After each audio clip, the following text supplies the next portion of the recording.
Hello friends, royal chef Sujata ह्या चॅनलमध्ये आपले खूप खूप स्वागत आहे. आपल्या सर्वांना दिवाळीच्या हार्दिक शुभेच्छा. आज आपण ह्या व्हिडिओमध्ये वर्षभर घरामध्ये लक्ष्मी वास करेल त्यासाठी दिवाळीच्या अगोदर ह्या टिप्स लक्षात घ्या. त्या कोणत्या टिप्स आहेत ते आपण ह्या व्हिडिओमध्ये बघूया. जर आपल्याला रॉयल शेफ सुजाता हे चॅनल आवडले तर सबस्क्राईब करायला विसरू नका.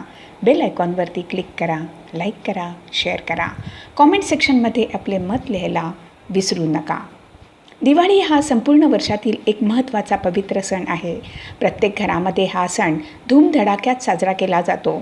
आपण वसुबारस, धनत्रयोदशी, लक्ष्मीपूजनाची पूजा अगदी मनोभावे करतो.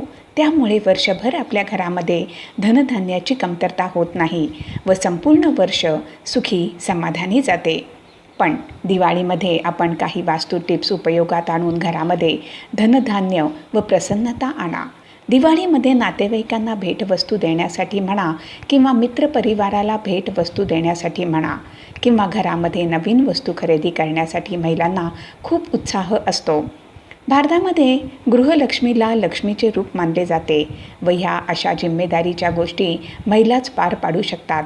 प्रत्येक घरातील महिलेला म्हणजेच गृहिणीला वाटते की आपल्या घरातील पूजाविधी परिपूर्ण संपन्न होऊन लक्ष्मीची कृपा आपल्या घरावरती सदैव राहू दे. आपल्याला पुढे दिलेल्या सोप्या वास्तू टिप्स वाचून खूप आनंद होईल व ह्या वास्तू टिप्स उपयोगात आणून आपल्याला वैभव देणारी लक्ष्मी माताची पूजा करून ती प्रसन्न होईल. माता लक्ष्मीला अशा प्रकारे प्रसन्न करा. धन वैभव देणारी लक्ष्मीची कृपा कोणाला नको असते. ज्या घरामध्ये धन धान्य व समृद्धीचा निवास करते तेथे सुख समृद्धी व आनंद असतो. लक्ष्मी माताला प्रसन्न करण्यासाठी प्रत्येक गृहिणी पूजा अर्चा करतात. ह्या वर्षी आपली पूजा अर्चा फलदायी होण्यासाठी व आपल्या घरामध्ये सुख संपत्ती येण्यासाठी काही वास्तू टिप्स आहेत. आपण घराची साफसफाई करतो तेव्हा घरातील अडगळीचे सामान म्हणजेच जुने डब्बे, जुने कपडे, चप्पल, बूट काढून टाकतो. अशा प्रकारचे सामान घरात ठेवल्याने नकारात्मक ऊर्जा येते व त्याचा परिणाम आर्थिक परिस्थितीवरती होतो. लक्ष्मी माताला प्रसन्न करण्यासाठी विधीपूर्वक पूजा करा. त्याचा फायदा आपल्याला आर्थिक परिस्थितीवरती होईल. आपण जेथे पूजा करणार आहोत ती जागा स्वच्छ व ताजी हवा व प्रकाश देणारी असावी. आपण जेव्हा घराची साफसफाई करतो तेव्हा घरातील कपाट, ड्रॉवर व दारं खिडक्यांना सरसूचे तेल लावा. त्यामुळे दारं खिडक्या उघडताना आवाज येणार नाही. घर सर्व चांगले साफ करा. त्यामुळे लक्ष्मी माता खुश होईल. आपल्या घरामध्ये नेहमी वास करेल. कारण लक्ष्मी माताला स्वच्छता अतिप्रिय आहे. अस्वच्छ जागेवरती लक्ष्मी माता कधीसुद्धा वास करत नाही. आपण शक्यतो नवीन घर घेताना घराचे मुख्य दार पूर्व किंवा पश्चिम दिशेला आहे का पाहतो. पण घराचे मुख्य दार जर दक्षिण दिशेला असेल तर दारावरती पिरॅमिड किंवा गणेश लक्ष्मीची प्रतिमा लावा, म्हणजे वास्तुदोष राहणार नाही. जर आपल्या घराचे मुख्य दार पूर्व किंवा उत्तर दिशेला आहे तर ते विशेष प्रकारे सजवा. त्यामुळे लक्ष्मी माता प्रसन्न होईल. दिवाळीच्या सीझनमध्ये जर TV किंवा फ्रीज घेतला तर त्याचे तोंड उत्तर दिशेला होईल अशा प्रकारे ठेवा. दिवाळीमध्ये आपले ड्रॉइंग रूम चांगले सजवा. त्यामुळे आपले घर प्रसन्न राहील. आलेले पाहुणेसुद्धा प्रसन्न होतील. लक्ष्मीपूजनाच्या दिवशी घरासमोर सडा रांगोळी काढून दिव्याने रोषणाई करा. लक्ष्मी माताची पावलं काढावी. संध्याकाळी दारं उघडी ठेवावीत. दारावरती स्वस्तिक काढा. फुलांचे तोरण लावून सजवा. लक्ष्मीपूजनाच्या दिवशी घरामध्ये येणारे मुख्य दार विशेष पद्धतीने सजवा. लक्ष्मीपूजन अगदी मनोभावे यथासांग करा, जेणेकरून लक्ष्मी माता प्रसन्न होईल.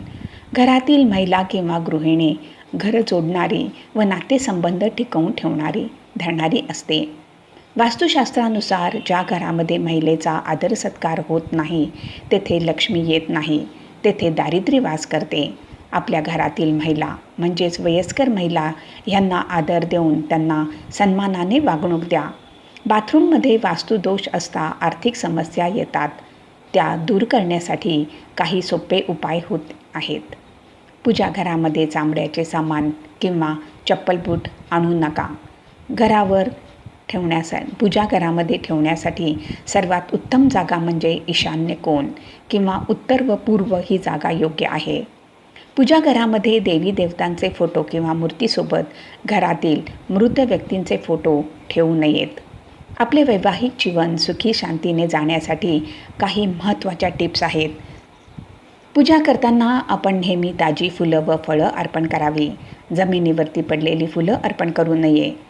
ज्या फुलांच्या पाकळ्या पडल्या असतील ती फुलंसुद्धा अर्पण करू नयेत किंवा सुगंध घेतलेली फुलंसुद्धा अर्पण करू नयेत. वास्तुशास्त्रानुसार फळं व फूल जशीच्या तशी अर्पण करावी व ती कापून मग अर्पण करू नये. पूजा करताना ध्वनीचे विशेष महत्त्व आहे. शंख, घंटानाद फक्त देवांनाच आवडतो असे नाही, तर त्यामुळे वातावरणामध्ये शुद्धी होते. तसेच शंखाच्या आवाजाने बॅक्टेरिया नष्ट होतात. फ्रेंड्स, जर आपल्याला रॉयल शेफ सुजाता हे चॅनल आवडले तर सबस्क्राईब करायला विसरू नका. यापुढे सुद्धा आपण अशीच उपयुक्त माहिती बघणार आहोत. धन्यवाद.